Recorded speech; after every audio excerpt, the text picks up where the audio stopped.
Hello everyone, it's another Tuesday on Your View. Welcome to the show. I am Kemi Afolabi. As always, I have the ladies with me.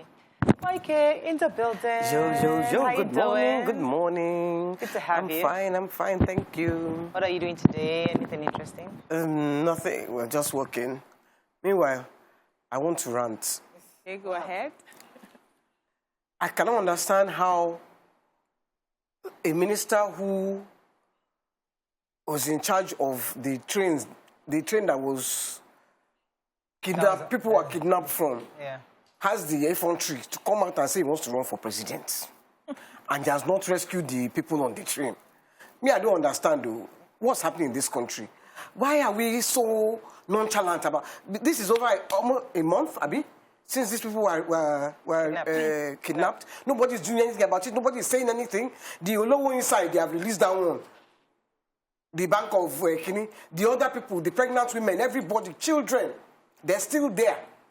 And then you, the person that was in charge, you are supposed to have been in charge, you are getting up to say, I want to run for president. You know he did that barely 2 weeks after. Can you imagine? He has put that one to the back burner. No. That's my rant for this morning. You can go to the next person. Sorry, YK. I'm happy you highlighted it, though. Thank you. It's an issue that we should discuss. How are you doing? I'm good. I did Sunday service at Church of God Mission in Benin. That's the Church of Archbishop Benson Idahosa. And everybody just walked up to me. Archbishop Febi Idahosa invited me. And everybody just said, Mama is a fan of your show. Mama watches your show. I'm sure that Mama Idahosa has gotten like 10 pictures from different people that took pictures to send to her. That I'm sending it to her right now. So shout out to Mama Idahosa. I know you watch the show. You love the show. God bless you. Thank you for all that you do for Christian. I met the pastor at an event, and myself and his wife, we actually chat on Instagram once in a while. She was a very, very nice lady. Yeah, she preached on Sunday, and it was amazing. Nice. How you doing? I love the hairstyle. Thank you. You're looking really like about to sign $1 million today. You know how we do. I'm also wearing House of BC, though. So hair by BC, House of BC, nice. almost every week. And this stuff is from YK. Ah. Are you not feeling the YK touch? I've been looking forward to pair it. And this your earrings is not long at all. It's very short earring. I need to make it longer. How you doing? I'm fine. I'm just taking it one day at a time. There's a lot of work on my table. I'm grateful to God for the opportunity to serve, and I'm happy. And so I'm just, putting all my papers together, making sure that everything is on point. There's this thing my former boss used to say, that the reward for a good job is more work. So as the more work is coming, we know that we're doing a good job, and we keep doing it. Recently, Momo, many of you know that I live with my mother-in-law, and my grandmother-in-law live in my house. So I've seen Momo, which is my grandmother-in-law, come from somebody who eats well. She's gradually just saying she doesn't want to eat. She told us last week that she stopped putting meat. She doesn't give her meat again. She can't chew it. She can't chew chicken again. That only fish. So yesterday I got her. She used to like roasted corn. So I bought roasted corn for her, and I got so excited. Yeah, as in like she's 97, and she's like she can't chew it again. And I just watched how this is somebody that she used to enjoy eat apples, meat, and now she's just telling us please do more meat. She's like she doesn't have the strength anymore. And I just the joy of how she just sits down. I mean, it's amazing. I'm happy she's happy, but she watches cartoons with the kids. She's laughing. I need to record her one of these days. She's not a baby again. She loves cartoons. Like, I need to record her one of these episodes. She will be what goes around comes around. But she understands English now, right? No, she doesn't. So she just likes the... Interesting, the little baby, Gabriel, understands her. Okay. They communicate in Ikere. Like, he understands Momo, like, unbelievable. She tells him to go and open the door. He understands. Lock it. He understands. Take it to the kitchen. He understands. Wow. So benefits of Momo being around. So But it's interesting. Just interesting. Momo is grace. Yeah. That woman has grace. It's a cycle. Yeah, and seasons. You start being helped to being carried, and you end up being carried. Wow. It's a cycle. Okay. Let's go on the break now. It's Tuesday. When we come back, we go through the pages of the papers. Stay with us. We'll be right back.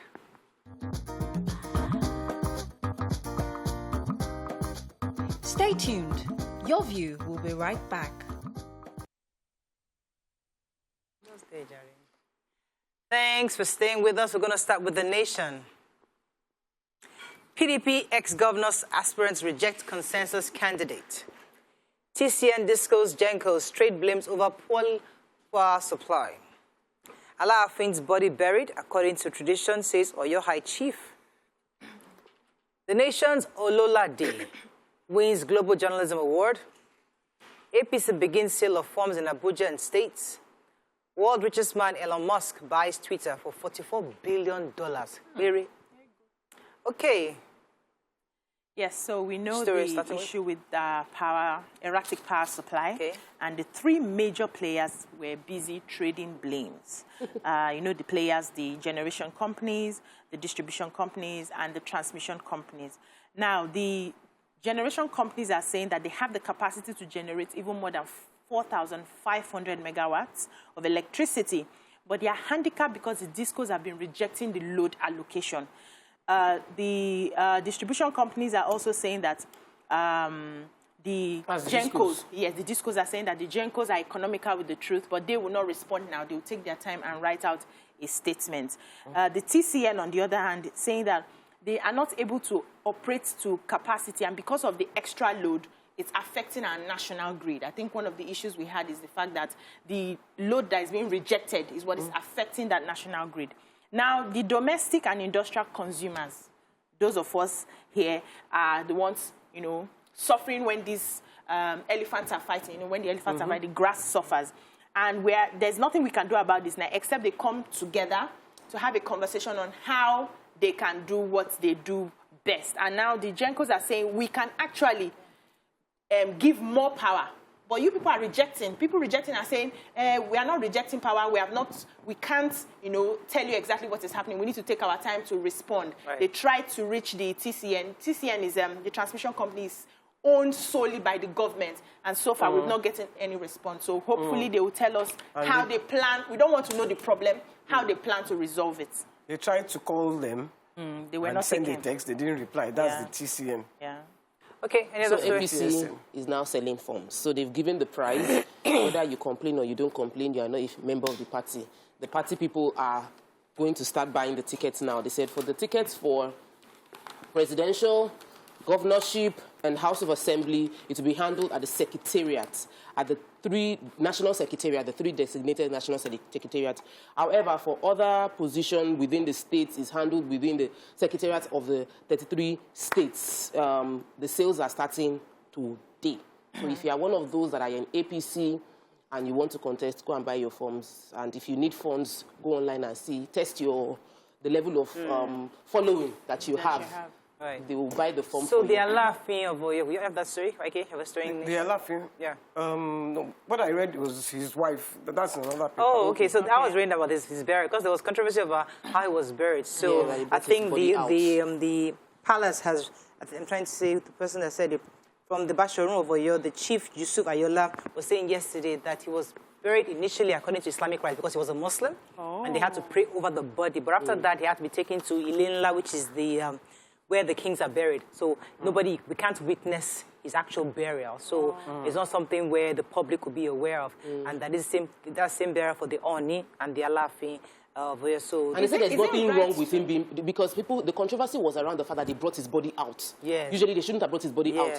But because he's a Muslim, but there's no controversy around it, that being a Muslim, they prayed over his body, but he still went back to do the entire traditional. Yes. So does that mean that the foreign traditions or foreign religions supersede our traditions? No, normally, generally now, as a king, your tradition holds. Thank you. If you die as a king, hold on. If you die, just give me 5. Just give me 5. If you die as a king, I'm telling you, according to history and tradition, you should be buried because you're a traditional holder of that office. Exactly. But now I'm saying, if you die, hold on.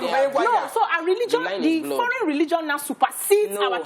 That's it now. So if you're a Christian, you'll be buried in the Christian way as a king. If you're a Muslim, you'll be buried in the Muslim way as a king. So that's it. You are holding. You're not listening. Okay. I just read the article. Okay. The reason why he was buried as a Muslim because he's a Muslim. So hanging there, they prayed for the body as a Muslim because that's what he was. After that, he was taken to Ilela, which is now the traditional rites are now performed on him. What she The is proper saying way. should not what she is belong saying, in you my are own the holder of a your tradition. tradition. You should not belong to any ruler. foreign religion. That's my point. You should not be there at And it was a all. question I was asking. But when you're And that, we are like the question. At thank least you. I can see your brain is working. You know now. so our own brain is not working, Waike. I didn't say that. That's right. I didn't say that. What we are I saying, always say I Waike, can see is that not our brain is her working. There are kings today that are Christians. Yes or no? There are kings today So that we've don't watered agree. down our traditional religion. That's what- my that's the point. point. Don't be a king. Yes. If you want to be a Christian, stay a Christian. Nobody is saying you shouldn't be moving a on to Christian. the punch, But you please. shouldn't be a king. Moving on to the punch. Relinquish the seats. Elon Musk story, but let's go ahead. Moving on to the punch, please. Waike, I do. It's too early this morning. Electoral Act, Amechi Ngige, others risk disqualification over failure to resign. Ondo lawmaker fumes as power cable kills 4 playing children. Oh, my Lord. Kyari, drug baron with 103 bank accounts nabbed at the Lagos airport. Police arrest 9 suspected kidnappers in Ogun. Hajj, intending Muslim pilgrims storm Lagos Assembly protest fare hike. Sexual acts, Chrisland, 10-year-old people delete social media videos and apologizes. Nigeria's MSMEs dropped by 2 million in 4 years, says Smiden. Blame military, not cooker, for Tucano's delay, says NEF. And manufacturers borrow over $1 trillion from banks. Debt hits 4.2 trillion. Okay.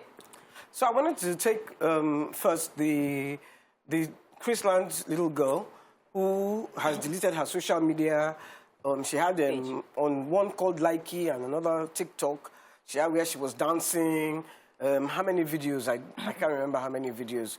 And anyway, she's deleted. Then she had 12,400 fans in Likey and 12,000 on TikTok. And she's apologized. She says, I made a mistake. Now I'm living with the consequences. I regret it. I really do. I'm sorry. And then the other platform, she says, don't let your past dictate who you are, but let it be a lesson that strengthens the person you will become. The 10-year-old. The 10-year-old. She wrote it herself. That's what That girl needs therapy. Let's not just feel Of course. she's here. Absolutely. So She yeah, had 12,000 on TikTok. Oh, yeah. I'm sure many people are already got around her now to support her. Definitely. she needs it. proper therapy, not around to support Parents her. too. Yeah, she needs therapy. So the Ondo State Police Command on Monday confirmed the death of 4 kids who were electrocuted in the Ile Oluji Okeibo local government area of the state. What happened was that there were 6 children actually playing in this container. Those containers they build use as houses. So 2 of them came to visit their auntie for the holiday, and they were playing when this electric pole fell and hit the container.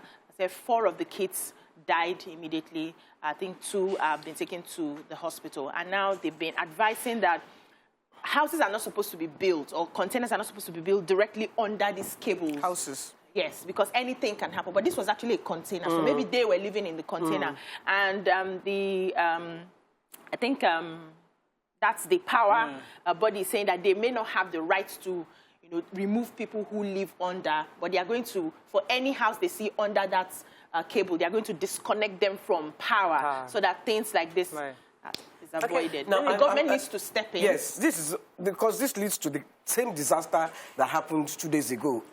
Because government, they are reactionary.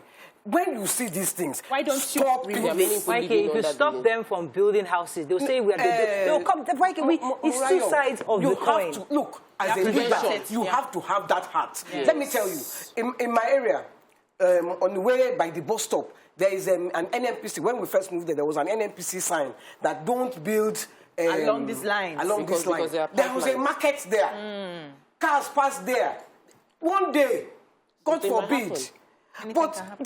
that is their job. Come there, check, disperse everybody. When you do it continuously, you will can't find allow their it. way. High tension cables everywhere. You see houses underneath. Let me go on a quick break now. When we come back, we continue with our review. Stay with us. We'll be right back.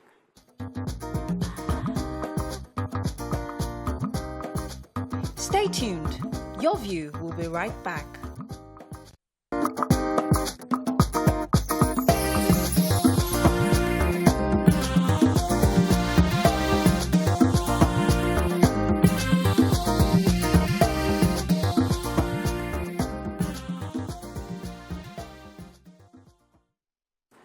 Thanks for staying with us. We're still reviewing the papers. Let's continue with the punch. There was a story you wanted to take, Tokwe? Yes, I want to take the story about the micro, small, and medium enterprises across Nigeria. So the Director General of SMIDAN is Small and Medium Enterprise Development Agency of Nigeria. His name is Diko Rada.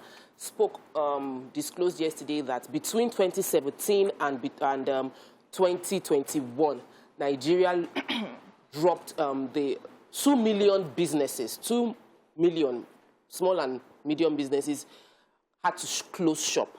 And this, they say, might be blamed. Some of it was on COVID, but generally just harsh economy, and that there must be quick intervention from the government to prevent a reduction in the numbers. And because this group of, there are about 39 million registered to SMIDAN now, and these people employ most of our current employment brackets, and we can employ even more people if they empower small and medium agencies. They also mentioned that they should upgrade SMIDAN from being to a proper commission, which would give it capacity to do more than what it's currently doing. And SMIDAN is really helpful for small businesses. Yes, so the National Drug Law Enforcement Agency, NDLEA, has arrested Chief Afam Ukatu, who is described as the billionaire drug baron behind the 3 billion tramadol deal involving the suspended Deputy Commissioner of Police and former leader of the Intelligence Response Team, Abba Kyari.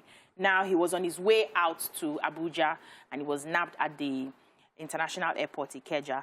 So they said he's been a major importer of large consignments of different brands and high doses of tramadol hydrochloride, ranging from 120 milligram, 200 milligram, 225 milligram, 250 milligram. And all of them are so illicit. Now, he has pharmaceutical and plastic manufacturing companies, which he's using as a cover to carry out this business. And he has also 103 bank accounts, different banks, where he's laundering money. And they said for just one day, they were able to get tramadol worth of 3 billion naira. How wicked can somebody be? And I'm not really optimistic about this. I'm happy that they have caught him. I'm not very optimistic, because anything can happen tomorrow, and he's released at the end of the day. Well, so. he's a suspect. He's not He's not a confirmed. Please, let me take the Hajj story. So the Muslims in Lagos are protesting. They said that they need extension of time. They gathered at the Al-Awsa Mosque, and they were walking into the Speaker's house, the House of Lagos State House of Assembly. And the reason they are protesting is the fact that before COVID, some paid in 2019 and 2020 for 2020 Hajj. They paid 1.3 million for 2020 Hajj, and now it's been doubled, and they are only giving 2 to 3 days to balance it. Total will be 2.6 million. And they say they don't have it. They want to go for Hajj. Time has been tough. They paid ahead for it. Even if you want to increase, note that you will double the fees they are meant to pay. So they are asking for help in any way possible. Okay, moving on very quickly now to Daily Sun, 2023. Jonathan steps up consultation on APC move. 2023 again, Igbo leaders urge Southeast aspirants to press on with presidential bid. I have capacity to rescue Nigeria from current mess, says Saraki. NDLEA arrests businessman over 3 billion naira illicit drugs. We talked about that. Imo explosion, death toll hits 150. Dollar scarcity hits banks. It'll be great injustice if I didn't contest, says Oshimbajo. And blame military, not Kuka, for Tucano Jet's delivery delay. NEF replies, President. Okay, so we talked about the deaths that happened at the illegal oil refinery in Imo State, and the number of deaths have risen to 150, according to the head of Operations National Management Agency, NIMA, in Imo State. He also said that 5 corpses were discovered at Orashi River. 5 others died in the hospitals where they were taken for treatment. Now, the Igbo National Council, INC, is urging the President Muhammadu Buhari, and the Imo State Governor, Hope Uzodinma, to go and visit the site of this illegal oil refinery. They were really upset and saying that it's been a few days this happened, and so far the President hasn't showed up there. The governor of the state hasn't gone there to visit. They are asking that the governor declares the state a state of emergency because of unemployment, and unemployment is one of the reasons they have a lot of people who are carrying out these illegal refineries. But they need to see the commitment of the government by going there to the site to see what has happened. So as the race for presidency thickens across all parties, the former president of Nigeria, Dr. Goodluck Jonathan, is expected to declare sometime this week as for president under the APC party, according to reports from a very highly placed person that works with him, says that he has confirmed that he has given assurances that he will declare as long as he got the right, with the green flag from the power brokers within the party from the north and the presidency. So he has said that Jonathan will not declare unless he's assured that he will be the consensus candidate. Now, there's still issues within the party where should we go with consensus or should we go to the primary? So, but if indeed he declares, some are saying it to douse the tension that is currently in the APC because of all the interpolitics that is playing right now, that Jonathan candidacy might be the one to douse all that tension and then become the candidate for APC. We'll see how it goes. But at the end of the day, by third week in May, we would know where everybody stands because hopefully the tension. Well, all I can do is I can only advise him to just forget all about that one. He has done his own. He has gone. Yeah. He should not go and lose relevance. Yes, it's true. I agree. He should not go and lose relevance because well, let me just hold my mouth. Let me talk about the Northern Elders Forum. The director of publicity, his name is Hakeem Olaosebikan, was speaking concerning the presidency and saying that the president should not blame Bishop Matthew Kukah for the refusal of the American government to sell Tucano jets to us. So we're expecting 12 Super Tucano jet fighters for the Air Force to fight insecurity, and there's been delay. And Garba Shehu now said that it alluded that it could also be because of what Kukah said. And so the response of Baba Ahmed was that it is not every time anybody criticizes that. It's regrettable that whoever points out flaws of the presidency is being attacked by a spokesperson. Said even if the military does, the reason they haven't gotten the support is because they haven't done the right things, and that the people that we are asking to support us with ammunition have their set rules. It is not, they're not looking at or listening to Bishop Matthew Kukah, but they are following the way the military hasn't complied with their rules. And we should focus on that and not attacking Bishop Matthew Kukah. That whether it comes from Bishop Matthew Kukah or it comes from him or even the Northern Elders Forum, they are only pointing out the truth of the reality on ground in Nigeria. Okay. So who has the Shimbaji story? Nobody has that story? Yes, I have the story. Okay, I wanted to take another one, but it's fine. It's fine. Let me take the story. So the Vice President, Kemi Afolabi, yesterday declared that it will be injustice and betrayal if he refuses to contest for the 2023 presidential election. He said God is the one that enthrones you for leadership, and he has been in the corridors of power. He has gotten experience. He has been able to handle issues, and it would be unfair that after this administration he just goes back to either sit in Lagos or his hometown and he's writing memos. That he needs to put his experience to work, and that he has been given this opportunity by God, and so he's soliciting for support. He has made his intention known that he wants to contest, soliciting for report that his experience will help to take Nigeria forward, basically. Okay, any other story in Sunday? Let's move on quickly now to Vanguard. I don't know how much time we have. 2023, Buhari deceiving Jonathans and others, says Adebanjo. Terrorism charge, Nnamdi Kanu rejects secret trial, heads to court. Elon Musk seals $44 billion Twitter deal. NDLA naps suspected drug baron behind the $3 billion Naira tramadol link to Abba Kyari. We talked about that earlier. FG stopped striking varsity workers' salary. Adegoke's murder, defendant slumped as Afalana appears for prosecution. Former Minister Graham Douglas dies at 82. Okay, which story are we starting with?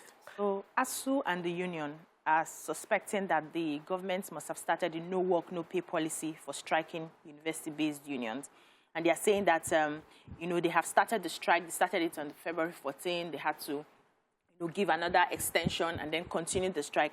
And so far, they've been trying to have conversations with the government. They have sent in letters, and the federal government is not responding to any of the letters. They've called for meetings. They are not responding to the meeting. But that they realized that at the end of March, some of their salaries were cut, and some people have not received their salary. So it seems like the government has gone ahead to, start using the no-work, no-pay policy, and that is not going to stop them from continuing the strike because they are fighting for the greater good of the universities. So the former queen, or the estranged wife, Queen of Oyo, one of his wives, Badira Tadeyemi, has lamented that her father, her husband, her mentor has died.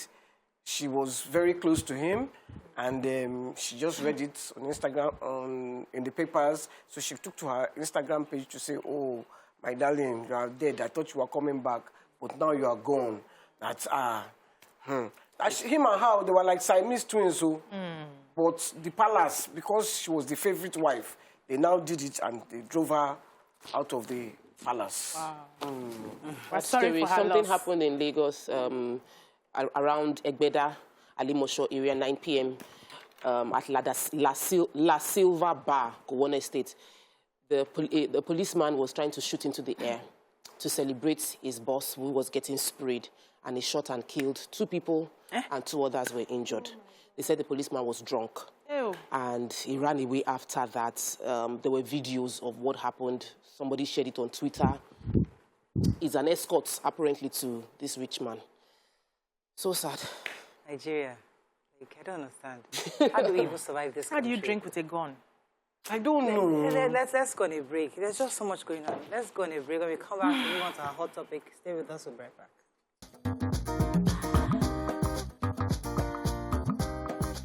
Stay tuned. Your View will be right back.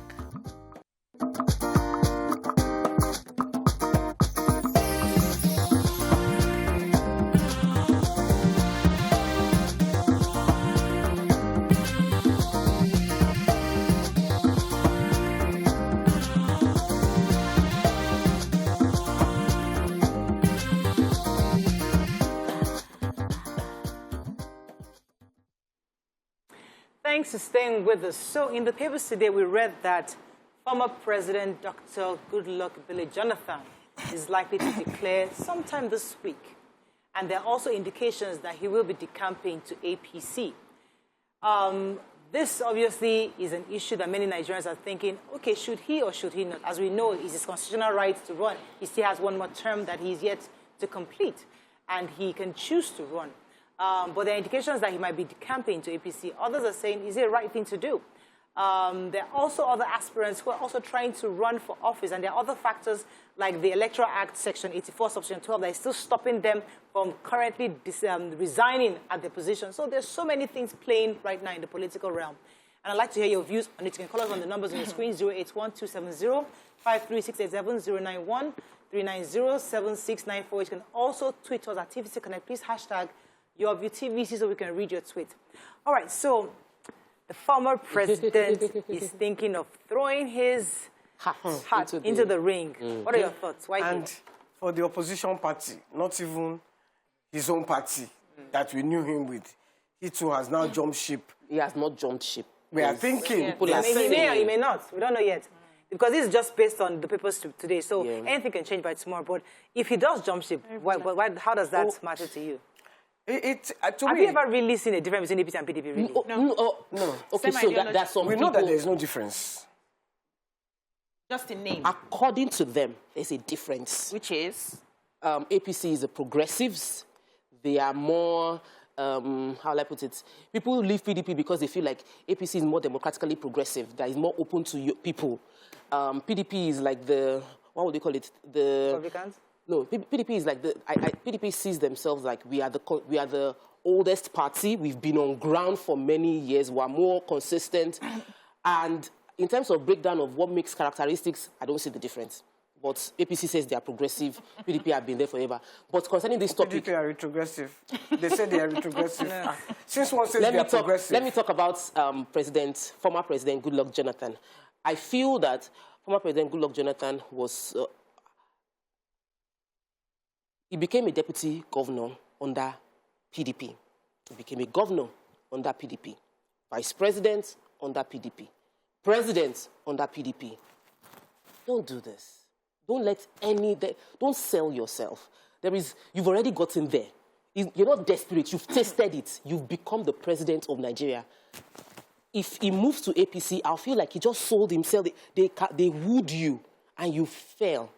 And we must get to a level where you cannot be bought. And if you become the president, I feel you are at that level. Everything you can do as an elder statesman. You can speak, you can write letters, you can canvass, you can do many things, influencing from behind. You have been there. Your people from the southeast and the south are clamoring that it's time the power shifts to that place. It's just going to change the dynamics. No. Yes. But him coming in may solve that problem in the sense he just that... has one term. Yeah, so there's always that issue, there's the dichotomy between the north and the south, right? And they're saying that if we bring in a Jonathan, for example, so the south is satisfied that finally we got our turn. But the problem is that it's only one turn. Yes. So the north, it's still south. No. Listen. The parties are saying north and south. We keep telling them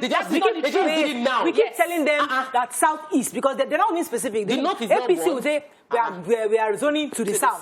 They're not specific. So because they've not been specific, using Jonathan is obviously the easy way out right now to bring him to douse that tension.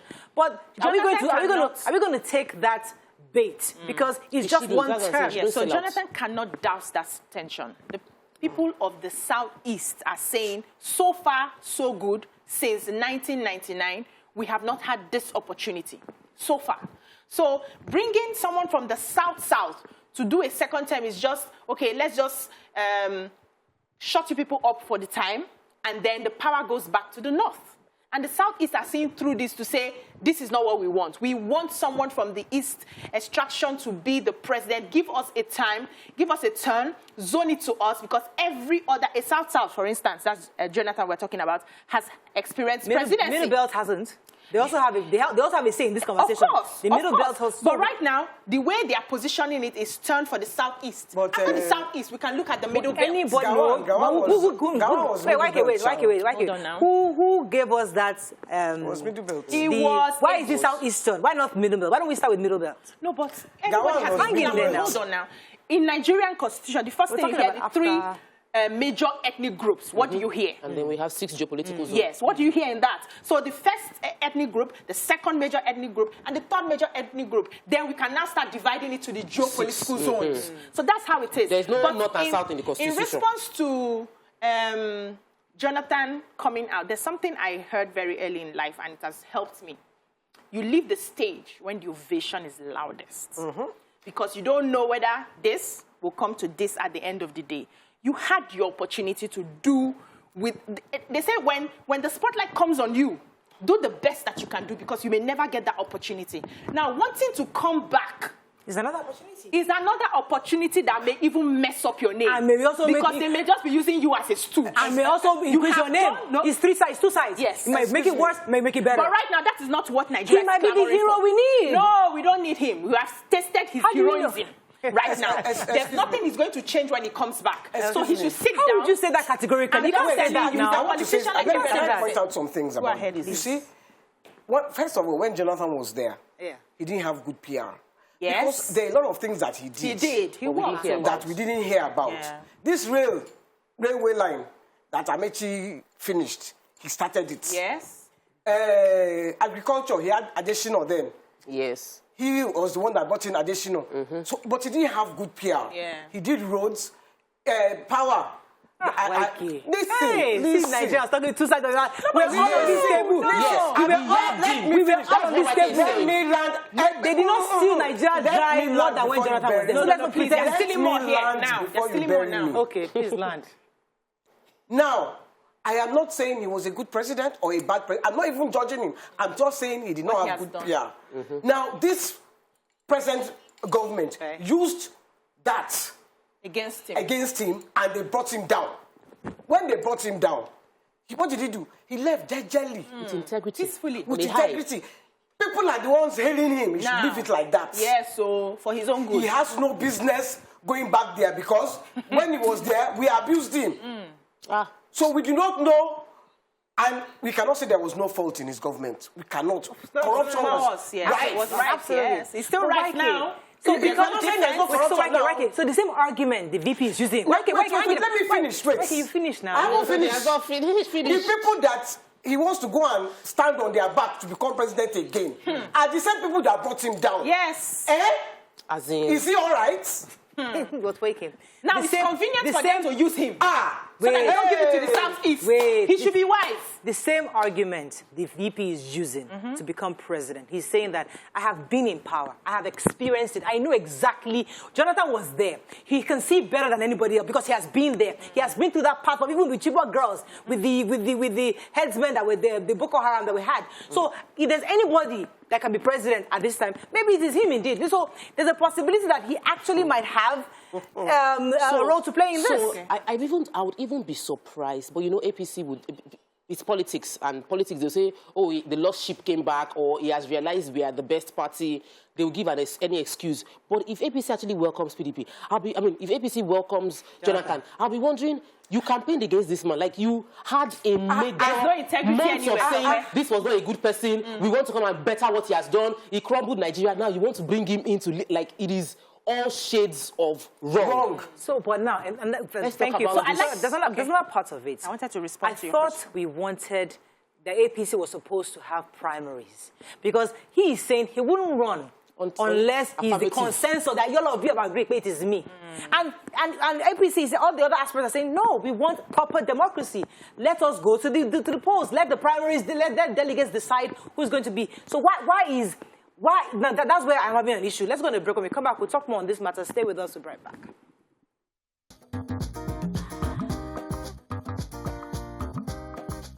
Stay tuned. Your View will be right back.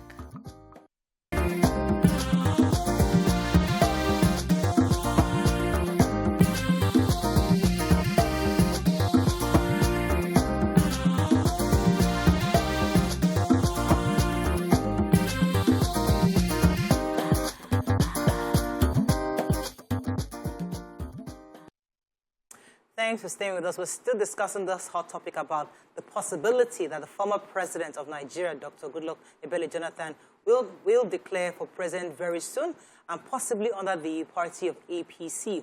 If you can join the conversation, you can call us on 081-270-53687, 091-390-7694. You can also tweet to us at TVC Connect. Please hashtag YourViewTVC so we can read your tweet. So we're still discussing the possibility. There are two sides to this conversation. You're going to say something earlier. Yes, I wanted to say that it's unfortunate that we are in a climate where our politicians don't pay attention to the wishes of the people. They put themselves first. They think of how it's going to be beneficial to them. And every planning that they do is, okay, who do we present that will get us the goal? Who do we present that will make this particular party run this administration, and they are not listening to the clamorings of the people. If they listen, they will understand that what we need as a people right now is a fresh perspective. So your experiences have worked before. We applaud you and we say bye-bye. We need fresh pairs of eyes. We need fresh ideas. We need somebody who has done well in probably their business, someone who has been able to build people. We need true leadership right now. And with every indication, if you have gotten an opportunity and we didn't see, we can't score you an A and an A+, we don't want you anymore. Okay, however it is, we need fresh perspective. Let me take this call. Let me take this call from Adi and I'll come to you. Good morning, Adi. Are you there? Yeah, good morning. You're live. Go ahead, please. My contribution on this topic is this. For those years that President Jonathan has been there, Southeast has been voting for PDP in blocks. And now, I don't blame him, but I blame Malam Boni. All this plan is Malam Boni that invited him last year to assure him that they want him to come. Not because they don't want Tinubu to come in. They want to use him to block Tinubu. So it's a plan work. And since Malam Boni met Jonathan, Jonathan has been attending all APC programs, including the marriage of the president in Kano. He was there. The marriage is not an APC Thank you very much, Adi. That's another perspective. So, according to him, the strategy is to find a way to block people like Asiwaju. Now, there was a paper I read this morning from Padej Banjo. He was saying that you can't trust Buhari because he was saying that Buhari would never support, and he was trying to use the North, I think, that the North will not support vice president, or that he said deceiving. That was the exact words. Padej Banjo said that Buhari is deceiving the vice president and deceiving Asiwaju Bola Ahmed Tinubu, that he would not support them.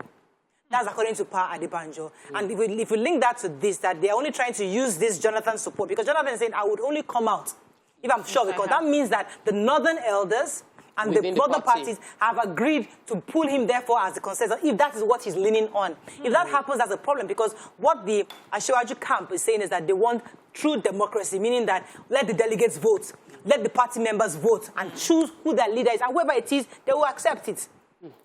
That in itself is a problem. Well, I wanted to say something.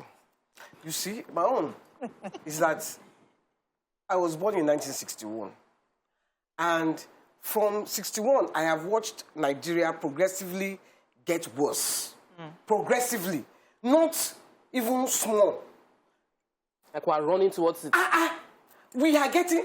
Now, my problem is that it is the same people. I sent a picture to our group, and I showed you Buhari was oil minister in 76. And now we are in 19... What is that? What year are we in? 2022. 2022. And he's still oil minister. All of them. They are all still there. Obasanjo still makes mouth somewhere. They are all still in the corridors of power. Now, my problem is this. You are the people who have been in power since, and Nigeria has gotten progressively worse. Who voted them? Who voted them in YK? Are we not good people? Did we not vote them in? Some of them were military regimes.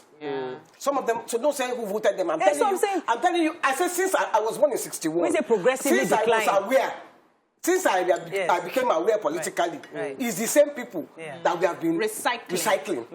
The same people, they are all still there. Unless the only way they get out of there is if they die. Once they are still alive, they are still there. So, YK, you and I now have an opportunity. I haven't finished. Excuse me, I have not finished. Even if I vote and my own person doesn't win, that's not the point. What I'm trying to say is leave the stage. You people who have helped us destroy Nigeria from 60 till today, 2022, leave the stage first. So let new people come in. Okay.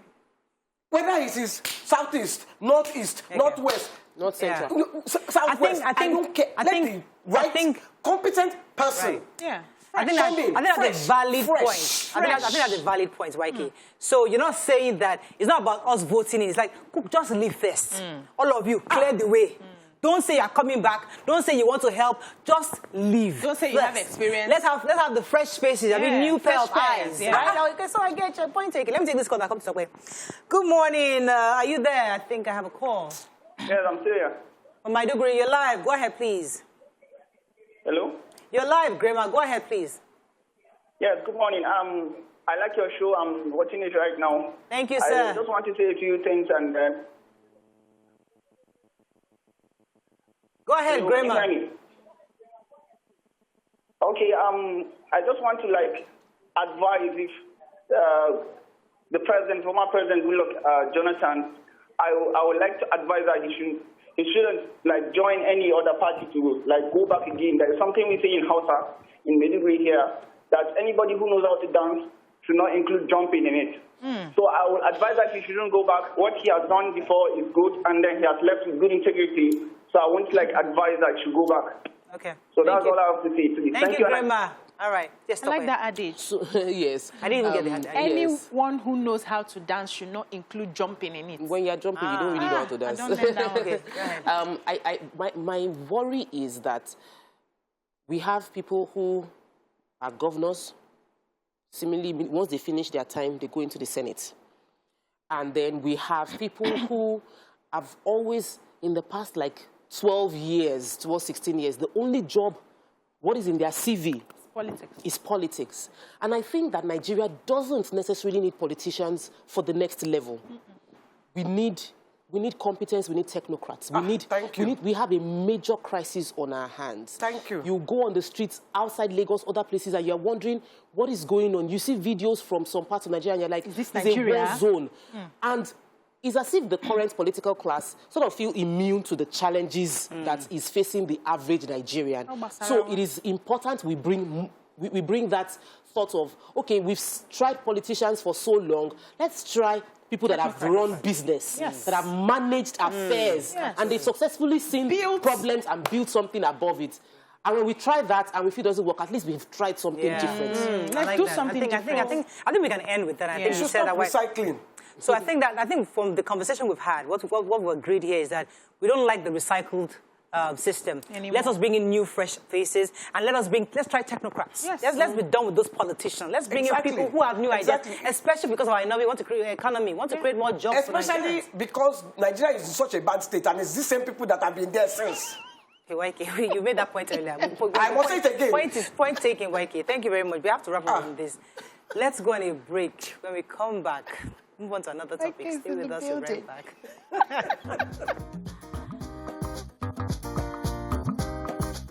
Stay tuned. Your View will be right back.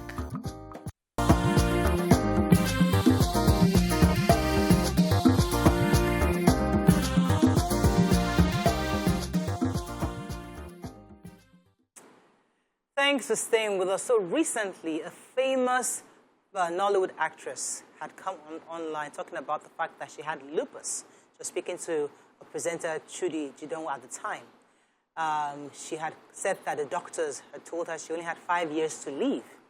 And that spurred up quite a bit of curiosity about this disease called lupus. Joining us to discuss lupus is a lupus survivor, Fauzat Sanusi. She is a director, Lurex Support Foundation. Joining us later on the conversation will be a rheumatologist, Lagos State University Teaching Hospital, Dr. Hakeem Olaosebikan. We'll try to get him a bit later, but we still have Fauzat here with us. Welcome to the show, madam. Thank you, madam. So when we heard about lupus from Kemi Afolabi, when she declared to the world that she had that disease and that the doctor said she only had 5 years to live, everybody was shocked and said, what is this? What is this about? How did you come about it? Is it preventable? Can it be cured? Why would they give her a death sentence saying that she's done?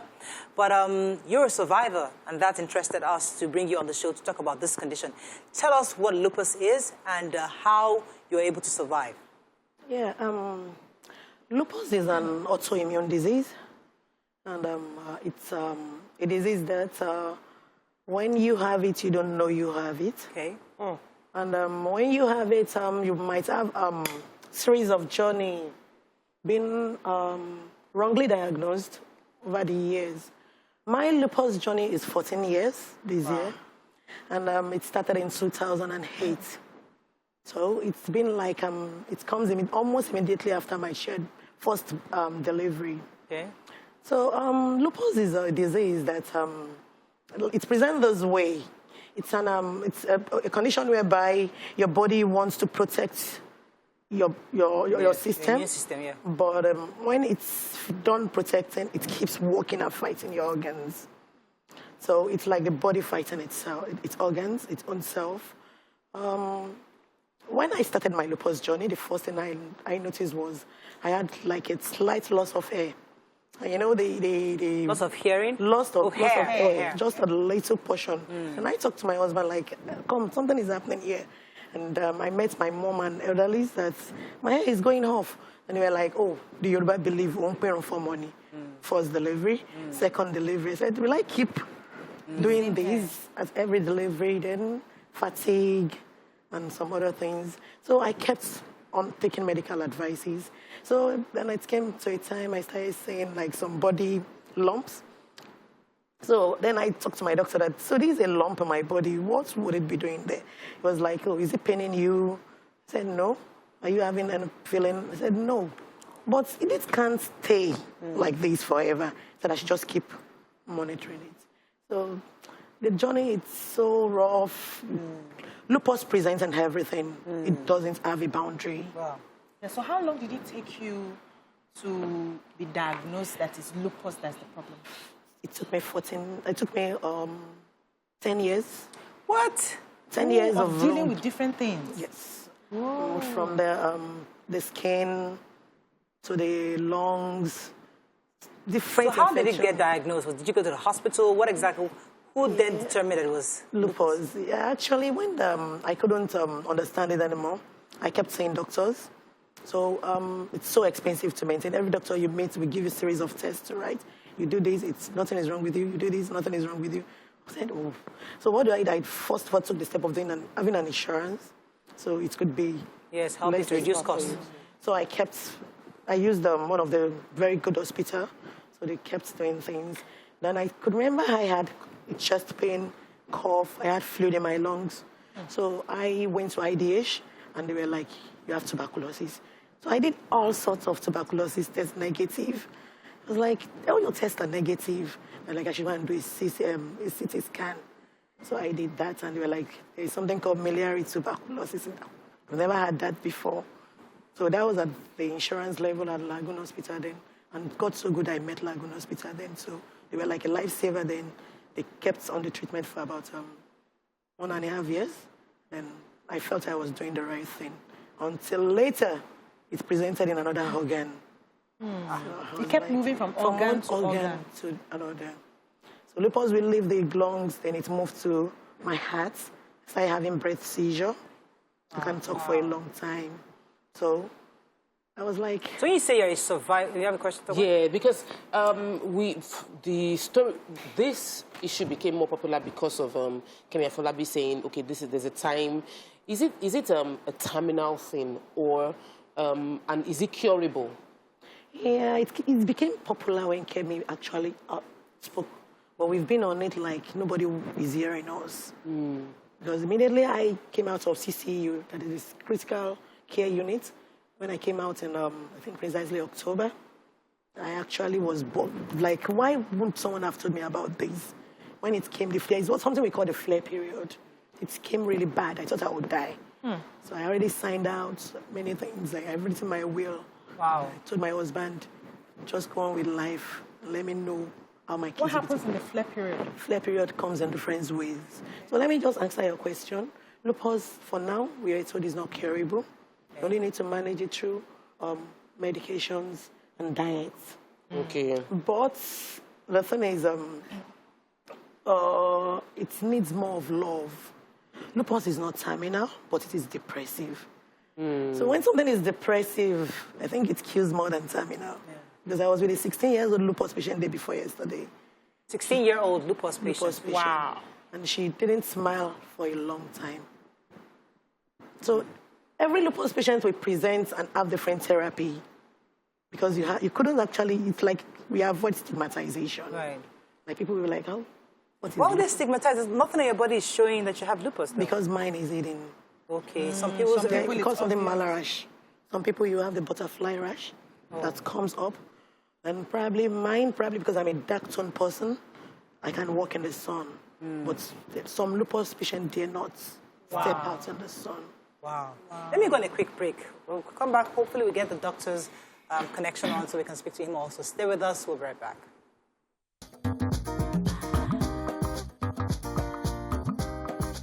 Stay tuned. Your View will be right back.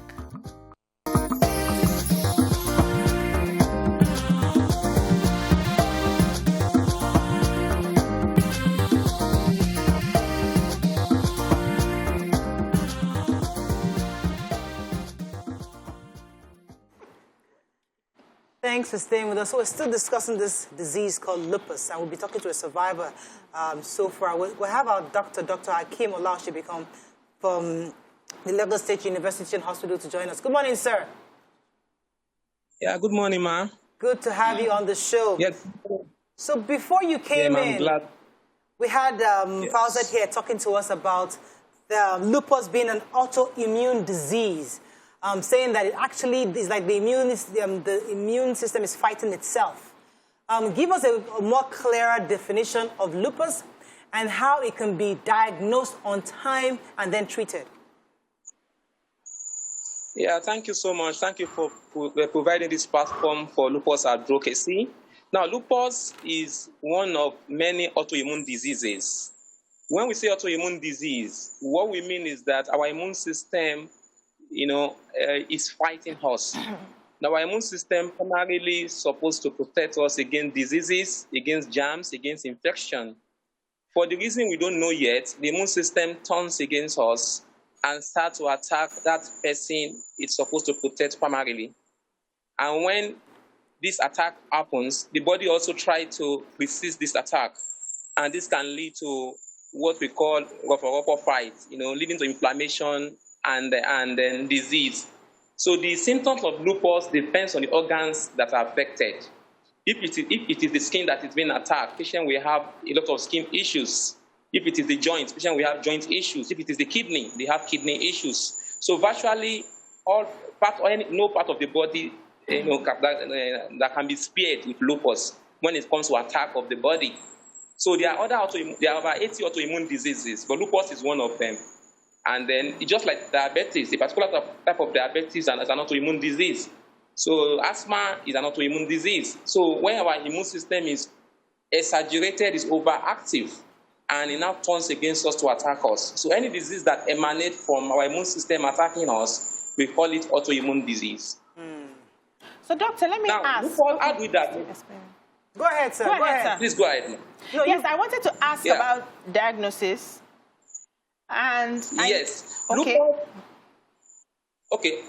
Lupus is we call it a great masquerader because the symptoms of lupus mimics some of the common medical conditions we have in our environment. For example, lupus symptoms mimic malaria typhoid symptoms.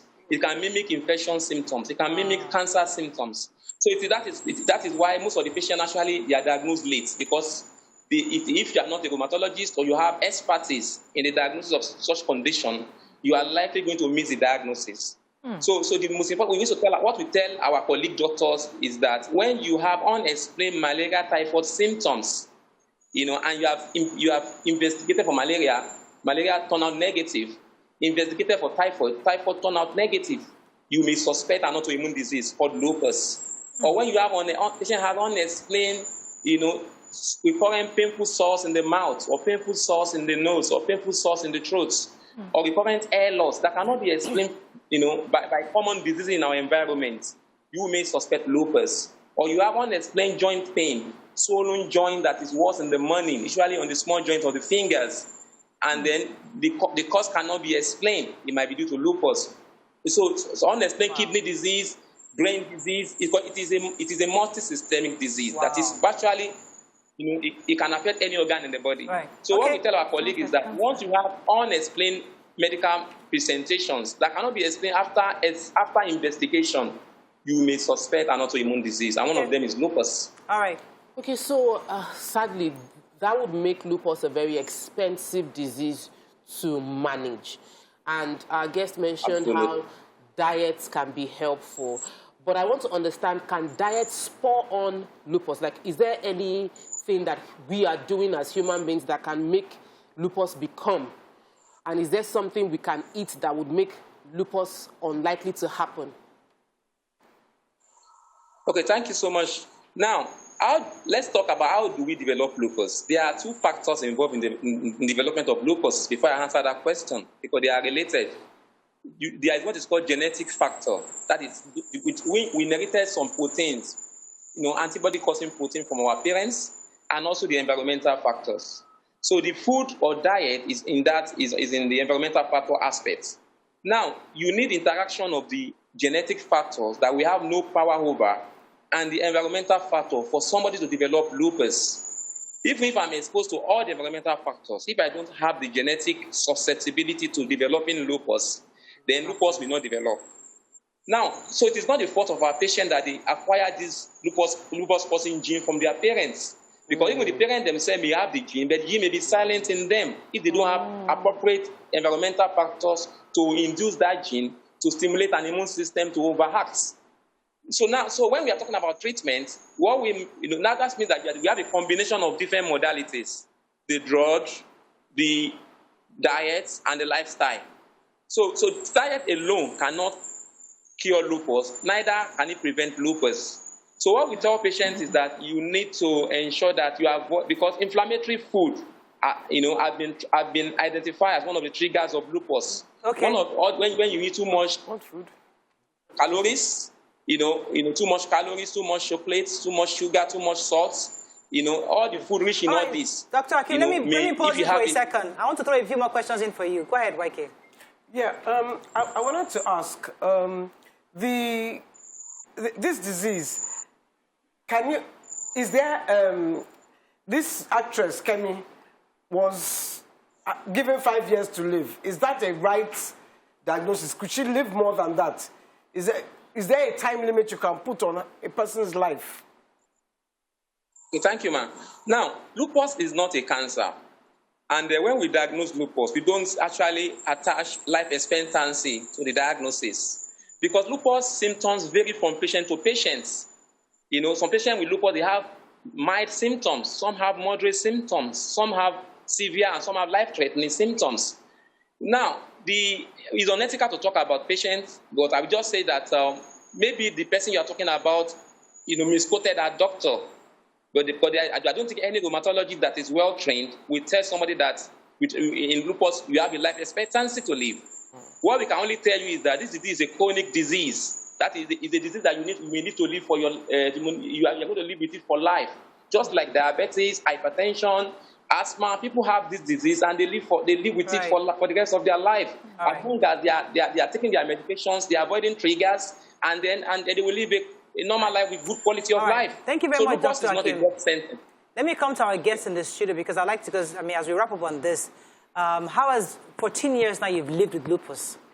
How has it been? I mean, cost-wise, family-wise, how have you been managing this whole experience? Yeah, cost-wise, it's been very expensive.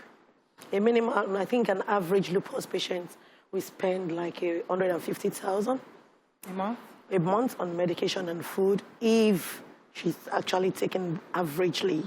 But if you have to go on the diets, organic feeding, and the medication, the right medications, probably taking the branded drugs, you go like 300, 400. Wow. Then maintaining some tests, it's a monthly test. So it's relative where you're doing it. If it is some eye labs that, you have to pay more. And at times we take our tests. So you have to do monthly tests to check to know what and what. Monthly routine. And this is going to be for life? Tentatively for now. Tentatively, but you can be cured, right? We are hoping that's true. So, doctor, I'd like you to answer that because we have to wrap up on this. She's been going through medications. Can it be completely and totally cured? Well, I'm afraid lupus is not curable. But patients with lupus can live normal life, can live, we have lupus patients that have been living with lupus for the last 25 years. We have those that have been living just in the category of hypertension, diabetes. Once patients take their medication, they attend their regular clinic appointments, they run their routine tests, and they avoid all the triggers of lupus flares. Lupus flares are the crises that lupus patients do have. But if they continue to take their drug regularly, they don't miss the appointment, and they are monitored regularly, the incidence of flare will be very low. So it is not curable, but it's something that people can live with. We have a lot of celebrities even outside Nigeria that live with lupus for decades, and they've been living, quite with it. Thank you. Can I just quickly ask? Did you get pain? Give us an example of a flare experience. A flare experience, it's a daily thing. You must have a daily thing. The flare comes depending on how you run your day. The thing is you avoid stress. But another thing is that you don't sit in lupus. It takes everything away. So I tell people, you don't sit in your pains. You keep doing your passion. I manage mine with my passion. Which is, I have a skill. I do choreographies with my kids. I read minutes to songs that have content all the world, and so many other things like that. I pray unto God every day. Hope is the first thing. When you have handed everything over to God, then other things, just wake up in positive attitude. That's how you can manage lupus. But once you rest too much, you sit on it too much, the body becomes so heavy. You don't really have. So you have to get up to still live your normal life. Thank you very much. We have to wrap up now. Thank you. It was a pleasure having you on the show. That's Fauzat Sanusi. She's a survivor and also managing lupus. And we're speaking to Dr. Hakeem Olaosebikan, who actually is a medical doctor at the LASUTH and also a rheumatologist. Thank you so much, sir, for joining us this morning. Can I just add? Absolutely. Thank you for having me. Thank you. May 10th is the World Lupus Day. May 10th? Yes. Oh, fantastic. May 10th is World all Lupus. over the world. How come we never heard about it until Kemi Afolabi mentioned it? We never talked about it. So I'm so happy that she used her voice to give lupus a platform so that we can talk more about it. So Lagos State government, we're having a program with LASHMA.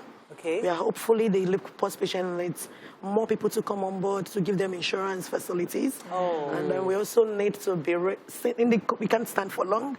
We can sit for long, BRT queues, driving on the general lane. At times, give a special attention. We need a card, we need a tag to move around with. At times, I need to park the car when there is unrest. Are you serious? At times, the flares just, like last week, I couldn't go out for a week. Just had to be indoor because I couldn't lift my legs. So at times it's terrible and it's a lone ward. So we need people to show love. Support. We need support from NGOs, from the government. They really need to come to our aid. So maybe we May 10th, we'll see what we can do to also support you. Maybe by bring up the issue again and talk about it and put more awareness on lupus. Thank you for coming to Thank talk you very about much it. for sharing your story. Let's go on a quick break. When we come back, yesterday was World Malaria Day, so we'll touch on that a bit. Stay with us. We'll be right back.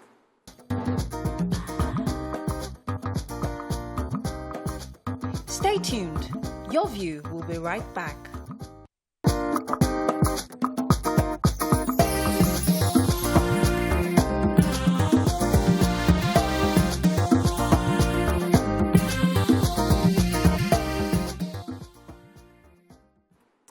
Thanks for staying with us. So it's Tuesday, and we always discuss health on Tuesday. So yesterday, 25th of April, was World Malaria Day, marked annually to focus global attention on malaria and its devastating impacts on families, communities, and social development, especially in sub-Saharan Africa.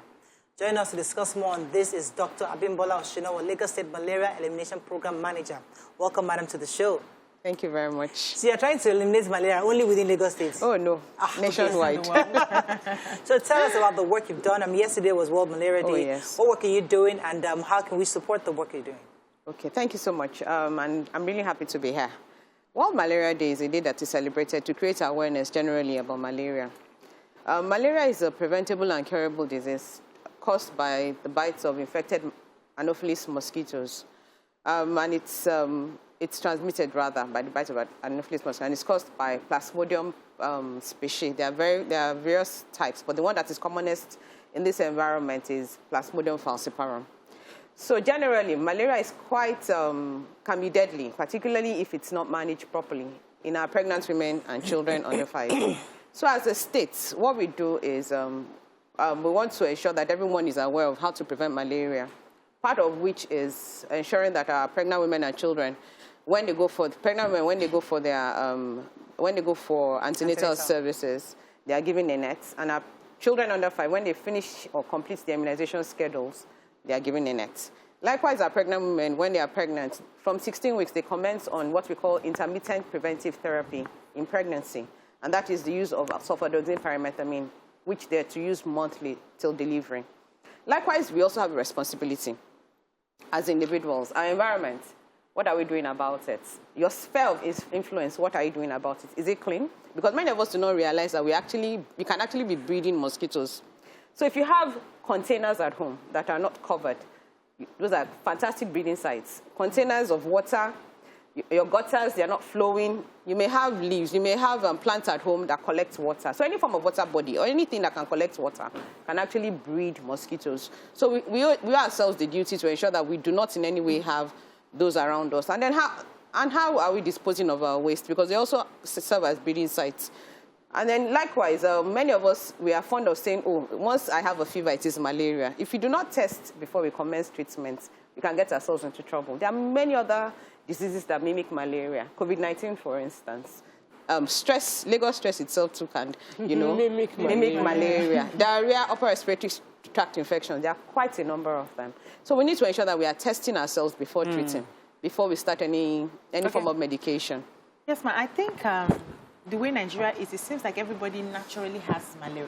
Because once you go to the hospital, you're feeling a certain type of way. The first thing is either do a malaria test or take malaria medications. And I'm worried that even in 2022, we're still talking about malaria and how many deaths we're having from malaria.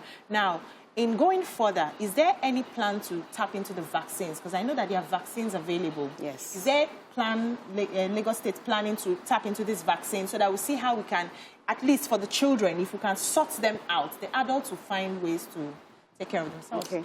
So the vaccines have actually started, they've started using them in 3 countries in Africa, Ghana, Kenya, and Malawi.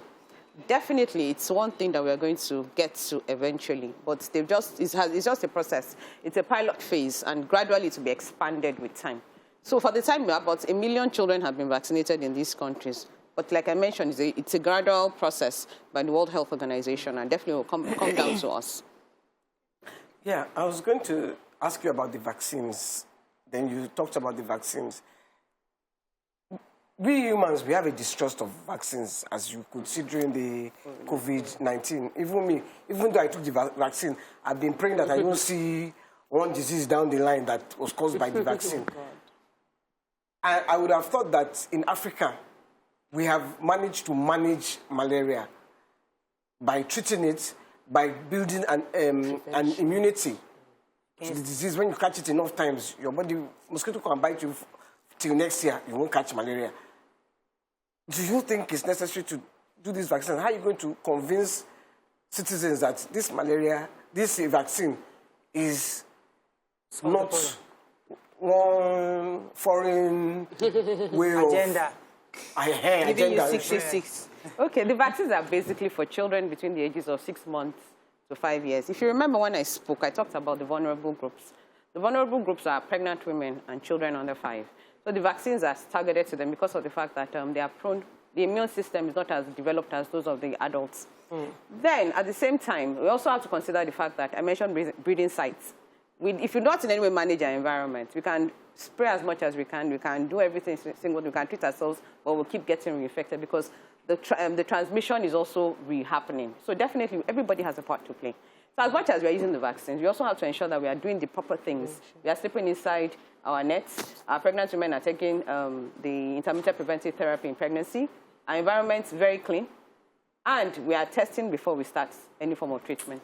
Can pregnant women take the vaccine? Oh, for now, it's strictly for children. I have 2 questions for you, and I'll start with one.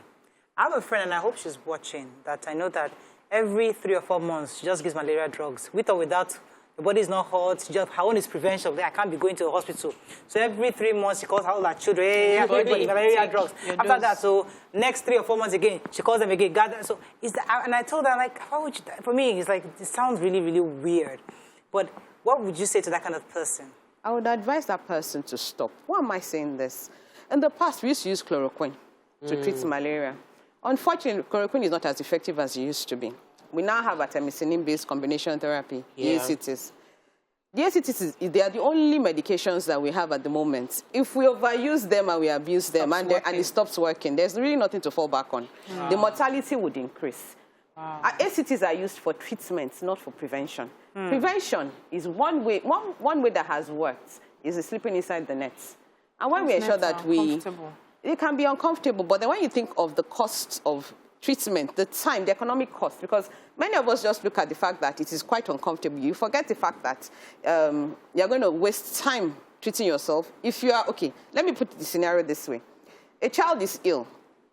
No matter how bad it is, the entire scenario of the home has been disrupted. That child will probably need admission. The parents would have to take time away from work. Okay? The children would also, if there are more than one, if there's more than one child, the other children will be neglected for the time being. We haven't put all of that into consideration. If you quantify that in terms of cost, it is much more than sleeping inside the nets. And even the economic cost in terms of how much the nets are and how long you're using them for. For instance, let's say assume the nets are 2,000 naira. You're going to use them for like 4 to 5 years. How much is it per year that you're actually saving? So in terms of discomfort, it's discomfort for a while. If we do the proper thing in terms of when we get the nets, we're supposed to spread them for 24 hours under shade, not in sunlight. And then ensure that... It's not sunlight, though. No, it's under the shade. Under the shade, not in sunlight. So I wanted to ask about, we've been talking about malaria, sleeping under the net, but in some people's cases, it's not the sleeping period that the mosquito bites them. The mosquito bites them like when they are awake. It's not at night. It's during the day. It is outside the house, mosquito bites. So even though they sleep under the net, they are still susceptible. And there are societies that have been able to eradicate malaria. So as a country that we still have so many mortalities from malaria, how can we move from where we are now to a place where we have eradicated malaria? I like this question. I'll tell you why. Malaria is not my problem. It's not your problem. It is our problem. I have a role to play. The government has a role to play. When I do my own bit, that little bit that you think is little, and every other person does that little bit, it goes a long way. In terms of environment, I'll talk about environmental management because that transient a lot of, because when we keep our environment clean, it's not just mosquitoes alone that we are preventing. We are preventing a lot more other illnesses. Rats would stop being a burden in the environment. So when we talk about environmental management, what are you doing about that dirt, that container, that PET bottle that you have around? Are you just throwing it, the pure water paper, or nylon, are you just throwing it on the roads? They go a long way. They go ahead to block drains. You may think that, oh, it's just this one. But you just this one, and another person just this one. Over time, it will build up. And definitely, our gutters and drains are all blocked. Then there's flooding. Then you have receptacles for mosquitoes to breed. So there's no way we can totally erase. Even if you sleep inside the net, the mosquitoes are still breeding. The day when you move out of the net, they will bite you. So definitely, everybody. You know, I love your response, because Nigerians are waiting for the government to turn it to switch and say, yes, we've eradicated malaria. Wake up one morning and announce. It's not going to happen. We the people, we the people must begin to stop and play our own role in this matter, because nobody's going to flip a switch and then eradicate malaria. Yeah, but there are also environments that will not even allow you. So I remember when I was living somewhere else, there was this. There were houses just before my own fence that had pit toilets. That was all they could afford. And at night we see rats coming out of there, and I fought rats for a very long time. They will come in, eat your food. No matter how I, close make sure that my bins are packed and everything, they eat my net to come in and start eating clothes and eating so can a pit latrine be be properly managed? When you find yourself in such an environment that it's beyond what you're doing in your immediate, how do you eradicate malaria in that area? Now, when it comes to pit latrine, mosquitoes do not breed in those areas. However, you're talking of rats. The people living in those places have a responsibility to ensure that they dispose of their waste properly. Whichever method they're using, it is a properly structured environment that is clean. Because it's not just rats you're going to be dealing with. We're going to be dealing with houseflies as well. Cockroaches. All sorts of insects and rodents will be around. So those kind of people, well, if it's beyond you, sometimes the government would have to come in. So within the local government, you can actually report to the environmental health office, where those people can be, dealt with accordingly. If the house is not properly structured, they can actually put sanctions on them to ensure that they do the proper thing and they're not in any way invade other people because of their own inconvenience. So my second question, everybody has a thing. Before your second question, because you're always on government sites. I'm not always on government side. These nets, they were supposed to be free, and I used to see them. They were selling them everywhere. They're free.